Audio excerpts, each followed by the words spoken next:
बिस्मिल्लाहिर्रहमानिर्रहीम। अस्सलाम वालेकुम स्टूडेंट्स, आज हम मिसलेनियस एक्सरसाइज चैप्टर 9 स्टार्ट करेंगे। लेक्चर स्टार्ट करने से पहले जिन स्टूडेंट्स ने मेरे चैनल को सब्सक्राइब नहीं किया वो जल्दी से मेरे चैनल को लाइक करें, सब्सक्राइब करें, बेल आइकन को प्रेस कर दें। इसके अलावा अपने फ्रेंड्स एंड फैमिली के साथ मेरे चैनल को शेयर भी कर दें, स्पेशली उन लोगों के साथ जिनके बच्चे 9th क्लास में हैं। तो स्टार्ट करते हैं। Question number 1 is encircle the correct option in the following. Which of the following is polygon. अब पॉलीगॉन क्या होती है? जो भी क्लोज शेप होती है लेकिन उसकी साइड्स होनी चाहिए। अब सबसे छोटी पॉलीगॉन की 3 साइड्स होती हैं, यानी कि ट्रायंगल। तो सर्कल की तो कोई साइड होती ही नहीं, इसी तरह स्फेयर की भी साइड्स नहीं होती। अब पिरामिड की साइड्स होती हैं और क्वाड्रिलेटरल की साइड्स होती हैं, लेकिन पिरामिड 3D शेप होती है और पॉलीगॉन 2D शेप होती है। तो ऑप्शन सी करेक्ट ऑप्शन होगी। Which of the following is regular polygon. Regular polygon वो पॉलीगॉन होती है जिसकी सारी साइड्स इक्वल लेंथ की होती हैं। तो काइट की सारी साइड्स इक्वल लेंथ की नहीं होती, रोम्बस की सारी साइड्स इक्वल लेंथ की होती हैं लेकिन इसके एंगल्स इक्वल नहीं होते। रेक्टेंगल की सारी साइड्स इक्वल लेंथ की नहीं होती, लेकिन स्फीयर एक ऐसी शेप है जिसकी सारी साइड्स भी इक्वल लेंथ की होती हैं और इसके सारे एंगल्स भी इक्वल होते हैं। तो ऑप्शन डी करेक्ट ऑप्शन होगी। If two triangles are similar their corresponding sides are. Similar triangles कौन सी होती हैं? जिनका साइज सेम नहीं होता लेकिन इनकी शेप सेम होती है। इसकी करस्पॉन्डिंग साइड ये वाली है, इसकी करस्पॉन्डिंग साइड ये वाली है और इसकी करस्पॉन्डिंग साइड ये वाली है। तो ये करस्पॉन्डिंग साइड्स प्रोपोर्शनल होंगी। Option A is the correct option. What is the sum of interior angles for an irregular hexagon. Irregular shape कौन सी होती है? जिसकी सारी साइड्स इक्वल लेंथ की नहीं होती और हेक्सागॉन है यानी कि 6 साइडेड शेप है। और हमने क्या फाइंड करना है? Sum of interior angles. Sum of interior angles का फॉर्मूला हमें पता है, ये इक्वल होते हैं n-2 इंटू 180 और n यहाँ क्या है? हेक्सागॉन है तो n इक्वल है 6 के। 6 - 2 is 4 into 180 which is equals to 720। Option B होगी। नेक्स्ट है what is the sum of interior angles for a regular 12 sided polygon. अब रेगुलर पॉलीगॉन है यानी कि इसकी सारी साइड्स इक्वल लेंथ की है और यहाँ n गिवन है 12। यही फॉर्मूला यूज़ करेंगे और यहाँ n 12 लगा देंगे तो 12 - 2 इज़ 10 और 10 इंटू 180 इज़ 1800। तो option A is the correct option. How many sides a regular polygon has if it's exterior angle is 15। Exterior angle यानी कि थीटा गिवन है 15 और हमने क्या फाइंड करने हैं? हाउ मैनी साइड्स यानी कि एन हमने फाइंड करने हैं। एक्सटीरियर एंगल का क्या फॉर्मूला है? ये इक्वल होता है 360 डिवाइडेड बाय एन के और यहाँ एन हमने फाइंड करना है तो एन इक्वल होगा 360 और एक्सटीरियर एंगल क्या है? थीटा। तो 360 थीटा की वैल्यू गिवन है 15 तो ये आ जाएगा सिंप्लीफाई करने के बाद 24। So option C is the correct option. In the figure, इस फिगर में ए बी यहाँ से यहाँ तक कितना है? 21 centimetre and P divides A be in the ratio 3:4। A P है 3 और पी बी है 4, ये रेशो है इनकी। What is the length of A P. तो हमने ए पी की लेंथ फाइंड करनी है। रेशो किस तरह से फाइंड करते हैं? अब 3:4 यानी कि ए से पी तक डिस्टेंस है 3 तो इसको लिखेंगे 3x और p से b तक जो डिस्टेंस है उसको लिखेंगे 4 है तो 4x लिखेंगे। और यहाँ से यहाँ तक पूरा डिस्टेंस कितना है? ए बी का 21 सेंटीमीटर यानी कि A P plus P B कितना है? 21 सेंटीमीटर और ए पी कितना है? 3x और पी बी है 4x और ये पूरा कितना है? 21। ये हो जाएगा 7x इक्वल्स टू 21, यहाँ से x आ जाएगा 21/7 विच इज़ इक्वल्स टू 3 यानी कि x आ गया 3 तो A P distance 3 into 3 which is equals to 9। अगर पी भी हमने फाइंड करना होता तो 4 इंटू 3 12 हो जाता, लेकिन यहाँ उन्होंने ए पी का पूछा है which is equals to 9। Option D is the correct option.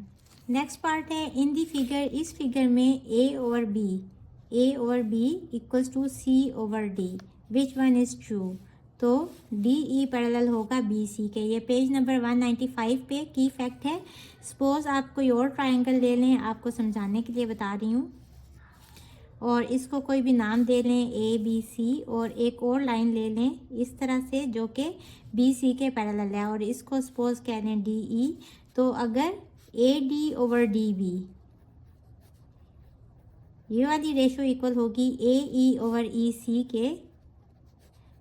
तो यहाँ से हम क्या कह सकते हैं कि डी ई लाइन जो है ये पैरेलल है बी सी लाइन के। तो ऑप्शन डी करेक्ट ऑप्शन होगी। इन दी फिगर, इस फिगर में if x equals to Y, यानी कि ये वाला एंगल अगर इस एंगल के इक्वल है then the value of b is, तो b की क्या वैल्यू होगी। अब देखें ये एंगल इक्वल है और ये एंगल्स भी इक्वल हैं। क्यों? क्योंकि ये 90 के एंगल्स हैं, तो करस्पॉन्डिंग साइड्स की रेशो भी इक्वल होगी। इस ट्राइंगल में देखें और इस ट्राइंगल में देखें, तो इस साइड की करस्पॉन्डिंग साइड यही वाली साइड है, इस साइड की करस्पॉन्डिंग साइड ये वाली साइड है और इसकी करस्पॉन्डिंग साइड ये वाली साइड है। तो a ओवर b इक्वल होगा c ओवर d के, और हमें वैल्यू चाहिए b की। यहाँ से हम क्रॉस मल्टीप्लाई करेंगे तो आ जाएगा a d equals to C B, और अब b फाइंड करना है तो c को यहाँ ले जाएं। a d over c equals to b, a d over c equals to b। तो option b is the correct option.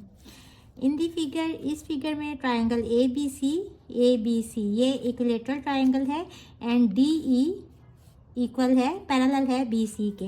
Then triangle A D E. अब देखें ये इक्विलेटरल ट्राइंगल है, तो इक्विलेटरल ट्राइंगल का क्या मतलब है कि इसके सारे एंगल्स इक्वल होंगे, यानी कि ये एंगल भी 60 का होगा, ये एंगल भी 60 का होगा और ये एंगल भी 60 का होगा। पेज नंबर 195 पे की फैक्ट हम पढ़ चुके हैं कि अगर लाइन डी ई पैरेलल है लाइन बी सी के तो करस्पॉन्डिंग एंगल्स इक्वल होंगे, यानी कि एंगल डी इक्वल होगा एंगल बी के और एंगल ई इक्वल होगा एंगल सी के। यहाँ से क्या आ जाएगा कि एंगल डी और एंगल ई दोनों 60 डिग्रीज के हैं। तो ट्राइंगल ए डी ई के सारे एंगल्स 60 डिग्री के हो गए, तो इट मीन्स के ट्राइंगल ए डी ई भी इक्विलेटरल ट्राइंगल होगी। ऑप्शन डी होगा। इन दी फिगर, इस फिगर में जी एच लाइन पैरेलल है ई एफ के, देन ए रेशो बी, ए और बी की रेशो। हमें पता है कि अगर ये दो लाइंस पैरेलल हैं तो ए और बी की रेशो किसके इक्वल होगी। एक ट्राइंगल है डी जी एच, इसकी साइड है डी जी, और एक ट्राइंगल है डी ई एफ। तो डी जी की करस्पॉन्डिंग साइड कौन सी है, D E, D G over D E which is equals to D H over D F. इसको हम ऐसे लिख सकते हैं ए रेशो बी इक्वल है D G ratio D E के which is equals to D H ratio D F. इसको हम इसके इक्वल भी लिख सकते हैं और इसको हम इसके इक्वल भी लिख सकते हैं। तो यहाँ डी जी और डी ई ये लिखा हुआ है, तो ये वाली ऑप्शन होगी option A. What is the sum of all exterior angles of a 13-sided polygon whose one interior angle is equals to x degree? अब देखें चाहे जितनी साइडेड पॉलीगॉन हो, हमें पता है कि sum of all exterior angles equal होते हैं 360 डिग्रीज के। ये बाकी सारी इन्फॉर्मेशन आपको कंफ्यूज करने के लिए दी हुई है, तो ऑप्शन बी करेक्ट ऑप्शन है।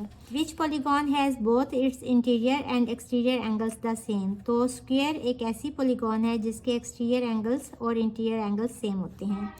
The formation or expression of an opinion or theory without sufficient evidence for proof is known as conjecture। यानी कि जिस चीज़ का कोई sufficient proof ना हो उसको क्या कहते हैं, conjecture। Suppose 2, 4, 6 up to so on, ये एक सीरीज़ है और वो कहते हैं what will be the next number. तो हमें पता है कि यहाँ 2 ऐड होता जा रहा है तो नेक्स्ट नंबर आता जा रहा है, तो हम कहेंगे नेक्स्ट नंबर इज़ 6 + 2 = 8। अब इसका कोई भी हमारे पास प्रूफ नहीं है, ये हमने खुद से ही सॉल्व किया है। तो इस तरह के जो भी सॉल्यूशंस होते हैं उनको कहते हैं conjecture. A mathematical statement that is proved true based on already accepted statements is called, जो ऑलरेडी हमारे पास जिन स्टेटमेंट्स का प्रूफ होते हैं उसको क्या कहते हैं, थ्योरम।